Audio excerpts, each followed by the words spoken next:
Climate change. What a lie! The climate's been changing forever. Even the geologist that believes in millions of years admit that there has always been climate change. Well, guess what?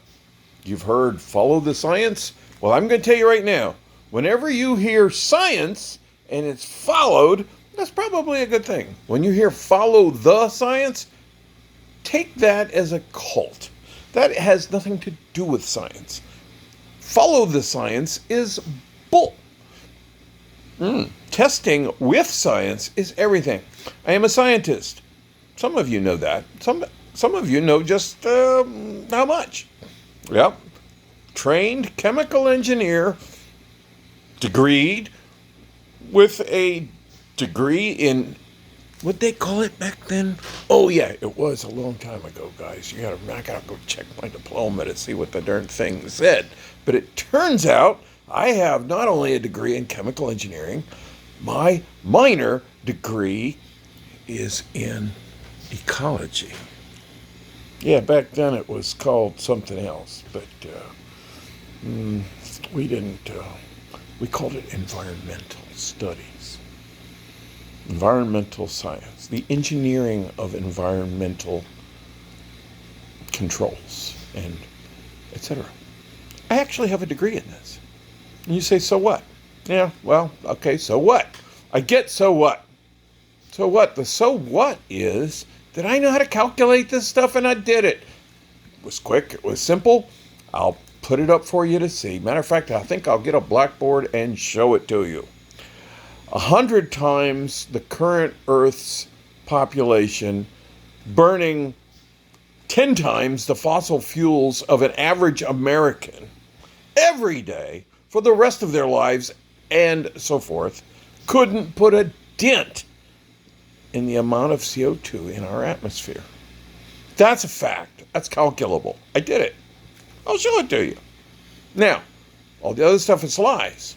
Now, did putting catalytic converters on mufflers in California back in the 70s help Los Angeles' smog? Of course it did. I'm glad for them. But it didn't help a guy in rural nowhere. Back in 73, I think I bought my first car. I was like 19. I got a car loan and from a bank with no co-signers. You could do that back then. I think the car cost about $2,500, brand new. It's a little Datsun. It was small but sporty. It was nice.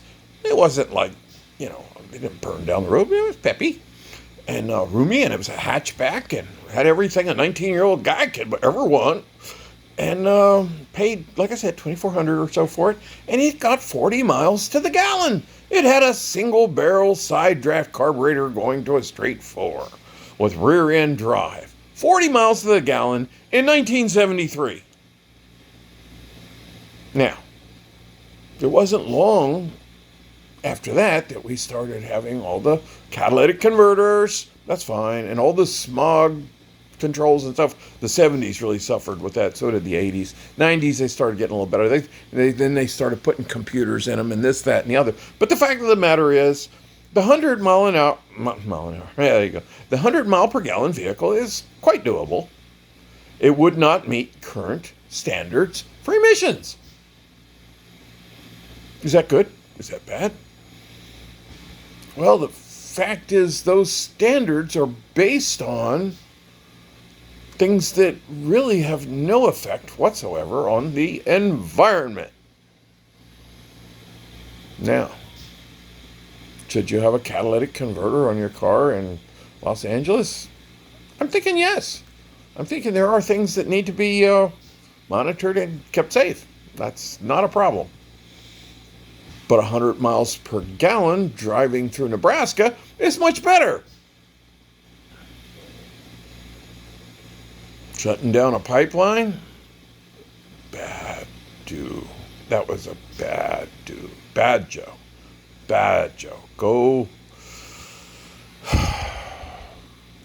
check with whoever's getting your pudding ready.